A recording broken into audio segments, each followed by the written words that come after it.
Richard Eliezer alias Baradae menyampaikan permohonan maaf pada keluarga Brigadir Yosua Huta Barat atau Brigadir J.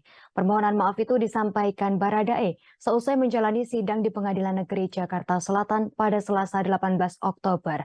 Dalam pengakuannya, Richard menyesali perbuatannya yang telah menewaskan Yosua. Richard pun mengaku hanya seorang anggota yang tak punya kekuatan untuk melawan perintah atasannya.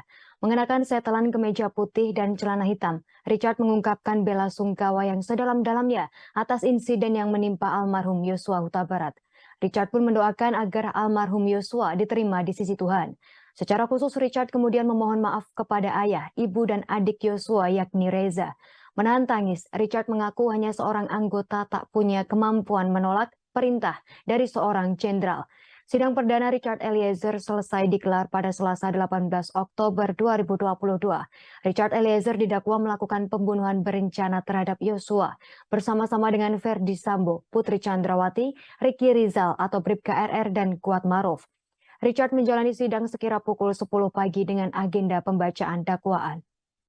Mohon izin, sekali lagi saya menyampaikan turut berbelasungkawa yang sedalam-dalamnya untuk kejadian yang telah menimpa almarhum Bang Yos.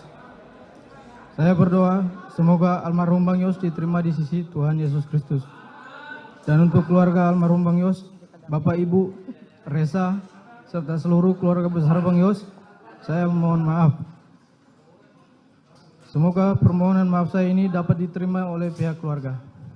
Tuhan Yesus selalu memberikan kekuatan serta penghiburan buat keluarga almarhum Bang Yos. Saya sangat menyesali perbuatan saya, namun saya hanya ingin menyatakan bahwa saya hanyalah seorang anggota yang tidak memiliki kemampuan untuk menolak perintah dari seorang jenderal. Terima kasih sudah nonton, jangan lupa like, subscribe, dan share ya!